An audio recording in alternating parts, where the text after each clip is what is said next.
मैंने ओआईसी के बारे में बात की तो एक साहब ने कहा this is OIC, league of Nations और यूएनओ, ये सब फलस्तीन की बर्बादी, तबाही, इलाके में जंग इनके जिम्मेदार हैं। ये बिल्डअप हुआ है और ये बिल्डअप इसलिए हुआ है कि फलस्तीनियों की नहीं सुनी गई।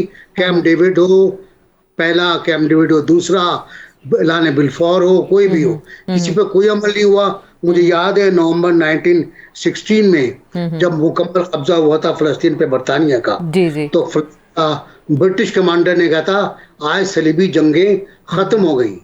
वो ये भूल गया था एक नई जंग शुरू करने जा रहा है वो। बिल्कुल।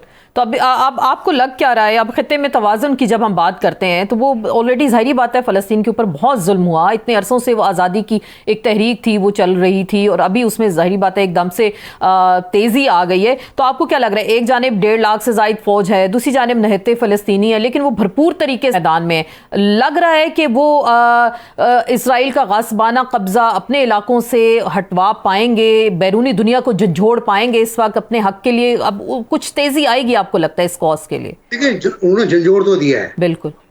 जब वो इसराइल में 500 लोग मर जाएं, 1500 जख्मी हो जाएं, एक इसराइली 10 के बराबर होता है, उनकी जो फिलॉसफी है। तो आप 500 को 10 से मल्टीप्लाई कर लीजिए कितने हो गए।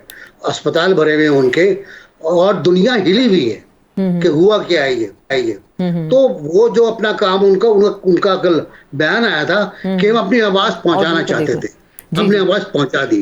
अब उनके साथ जो कुछ भी हो, गजा को वीरान कर दे, तबाह कर दे, उसके लिए वो तैयार थे, वो कह चुके कि हम तैयार हैं इसके लिए।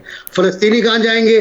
फलस्तीनी अब भी दरबदर हैं, कोई ठिकाना नहीं है। तो मेरा ख्याल है खतरनाक बात हुई है बहुत। शहरी मरे इसराइल के भी, शहरी मरे फलस्तीन के भी, बहुत बुरा हुआ है। लेकिन और रास्ता कौन सा था बकौल उनके कि हमारे पास कोई ऑप्शन था ही नहीं। बिल्कुल। हम क्या करते? बिल्कुल। ओआईसी नहीं सुनती है, अरब लीग नहीं सुनती है हमारी, तो कहाँ जाए?